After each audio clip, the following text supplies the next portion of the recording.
What's good, everyone? Tweeby is back with another video. In this video, I will actually be going over my top 10 fighting type trainers. Not gonna lie, some of these probably a little biased against or for because I've actually played the games all the way through or at all.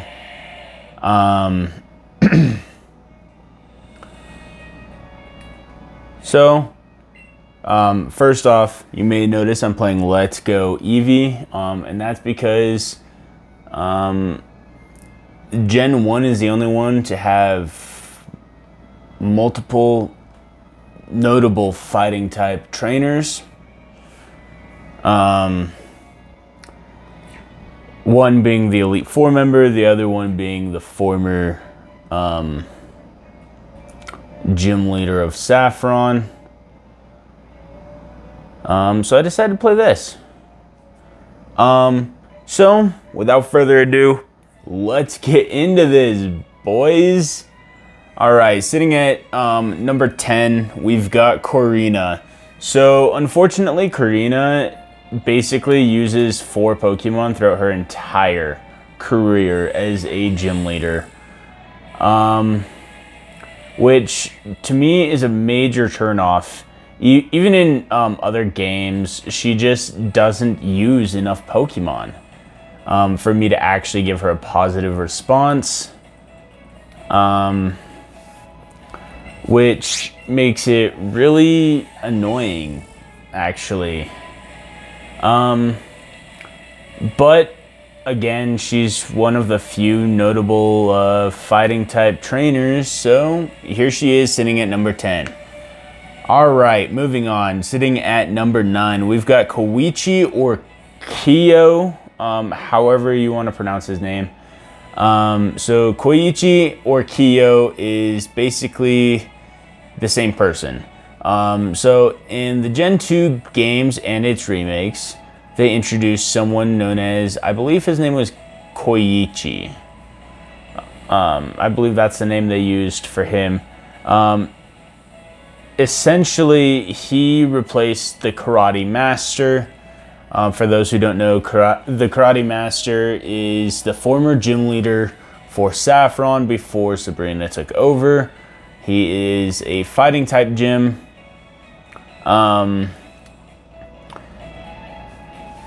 And that being said, even in the remakes, he uses only 2 Pokemon. He's only more than Corina because he has more of an aesthetic. I like... This is one of those where I said I might be a little biased. Koichi and Kyo have been in some of my favorite games. Such as the games that I started with. Gen 1 games, Red, Blue, and Yellow. After you beat him and his whole gym, he ends up giving you a Pokemon, whether it be Hitmonlee or Hitmonchan. And that is how you get that one. You can only obtain one or the other, similarly to the fossils. And then in Gen 2, when he was introduced as Koichi, he would give you Tyrogue. After it's a post-game thing. You have to find him, I forget where, actually. But you have to find him. But for the remakes of Gen 1, his name was changed to Kyo. For Fire Red Leaf Green, he is Kyo, and I believe he keeps that, no, he's just known as Karate Master in this. But, so he essentially, becomes like the staple to get the Hitmon family in every game that he's in. All right, moving on. Another one that really didn't impress me with the amount of research I did was Marshall. So Marshall doesn't have very much more Pokemon that he uses compared to Corina. It's a very simple team. In fact, most of the newer gens are very simple teams.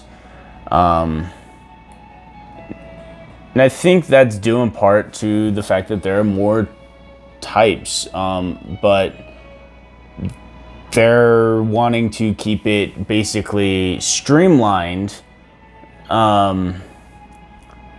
As such, you've got people that basically use just one generation of Pokemon, which I think is absolutely ridiculous. But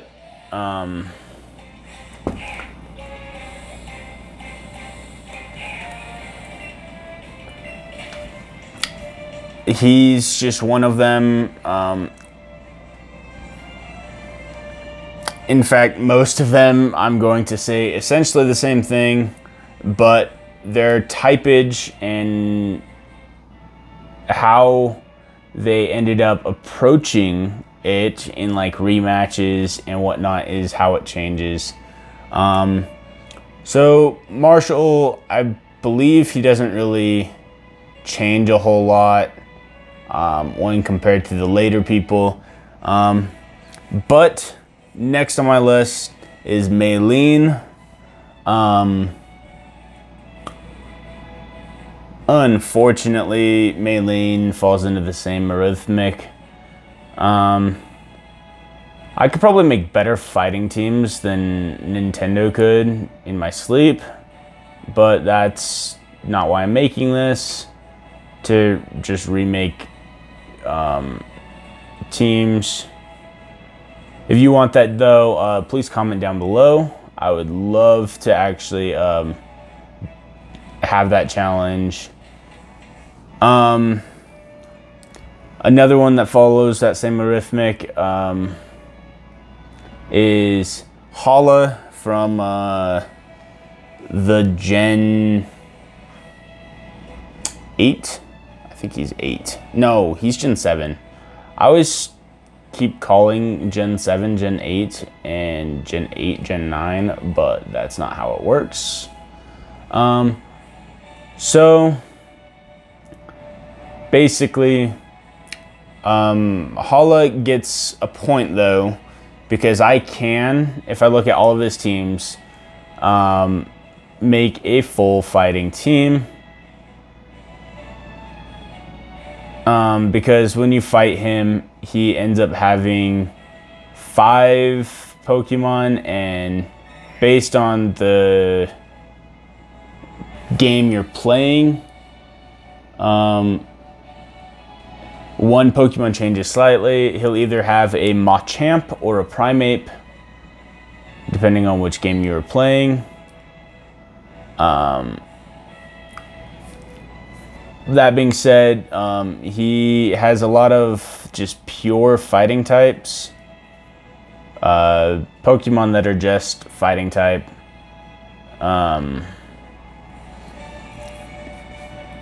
Which is really off-putting.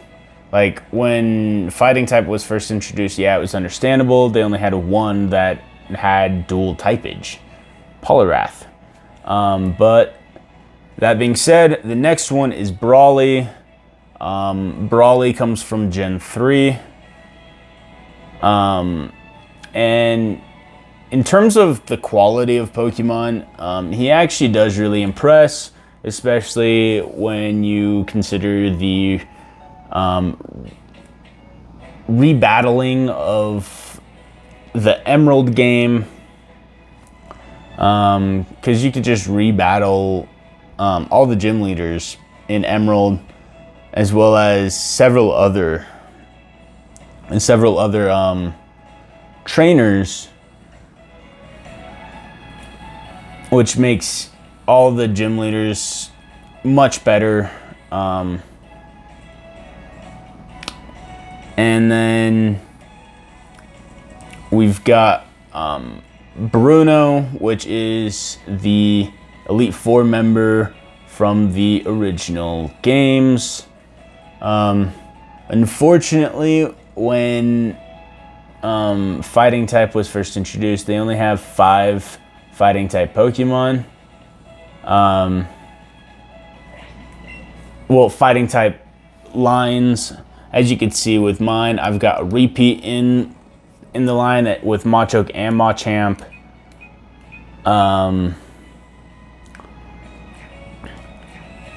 So when he was first introduced, for whatever reason, they decided against having him have a pure fighting team, and instead of having Primeape and Poliwrath, they ended up going with 2 Onyxes, which is a bit off-putting for me.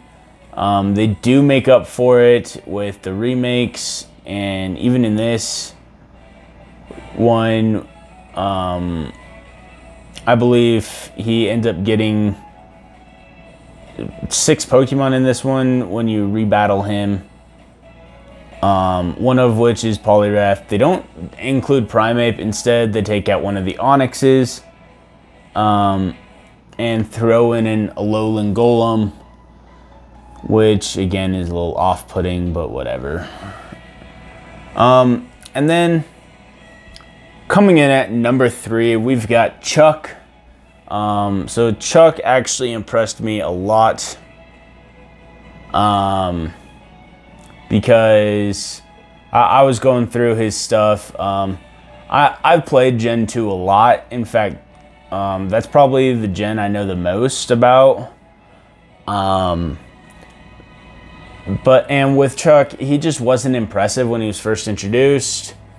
But when they introduced Heart Gold and Soul Silver, and you could, rebattle the gym leaders like they've done in Gen 3, it was phenomenal. Chuck got better. In fact, all the gym leaders got better. And he actually impressed me. So I threw him a bit higher than Bruno on the chopping block. So he's absolutely much better than Bruno ends up becoming. And mind you, in Gen 2, they only added another Hitmon, plus a baby of Hitmon, and then Heracross. They added 2 more fighting type, well, 3 more fighting type Pokemon compared to what they had originally. And 2 of them belong to the same family that they've already had. But it was just really impressive. All right, and then coming in at number 2, we've actually got B from Gen 8. So gym leader from Gen 8. Actually, only sword players can actually go against B. For shield players, you get Alistair, which is a ghost type trainer. So with B, I think the biggest thing that impressed me is the fact that B is one of the few gym leaders where you can rebattle it several times and they get above 70. In fact, you have in Sword and Shield, you have a plethora of gym leaders and rivals that are 70 or higher when it comes to their Pokemon levels, which to me was rather impressive and intriguing at the same time. And instead of rebattling the same trainers over and over again for the Elite Four, you actually have the tournament that you go through, which is random people all the time. Even the random Schmo Joes that they throw in to throw you off because you don't know what the hell they're going to have. Even they, per the newest DLC, end up getting above level 60. They aren't very powerful, but they're above level 60. In fact, I think they're almost 70. If I remember correctly. It's been a while since I've played.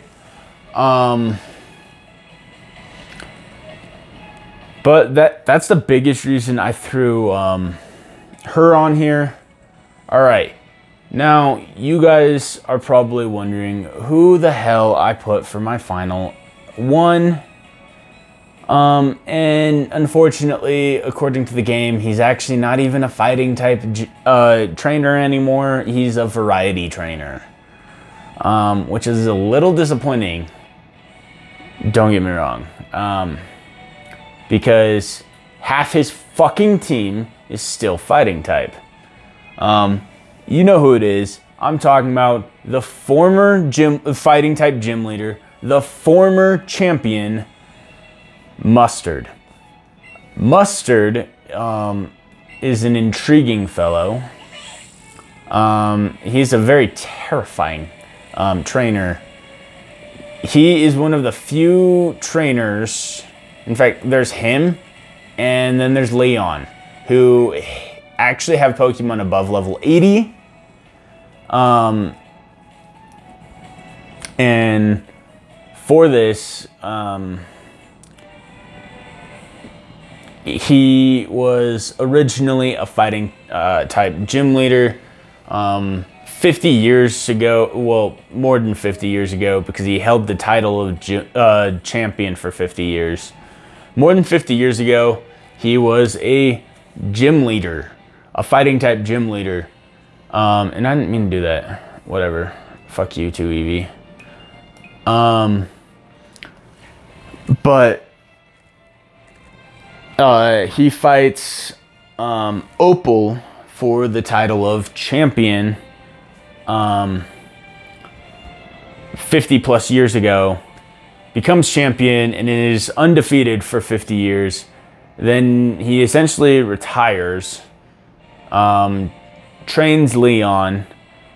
His partner Pokemon ends up dying at some point, which is where he goes into seclusion, and we find him on the Isle of Armor, and he trains us and gives us Kubfu. And so, admittedly, he actually only has three fighting type Pokemon. But also admittedly, that's more fighting type Pokemon than Koichi / Kyo. And almost as much as Corina. So on that note, I don't know why he's not considered a fighting type trainer. Maybe it's because he has 6 Pokemon and only half of them are fighting type. It kind of irritates me. But he's got Komo-o, Urshifu, and Urshifu's typage depends on your Urshifu's typage. So if you've got Rapid Strike Urshifu, he'll have Single Strike, or whatever the hell the other one's name is, and vice versa. And then he has Mienfoo, which is fine and dandy. Don't get me wrong, fine and dandy. I'm not a huge fan of Mienfoo. I think it's kind of a weird looking fighting type, but it's supposed to be based off of Shaolin monks, I think, if I remember correctly.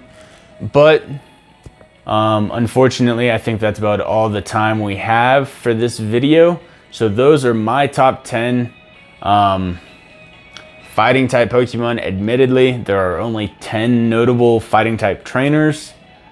And I threw Mustard in there as a curveball because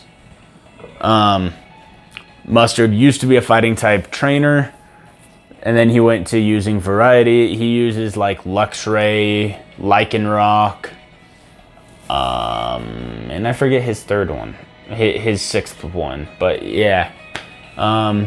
So he uses a variety. But I think that's about it. Please comment down below, like and subscribe if you aren't already. And that's about it. I'll see y'all for the next video.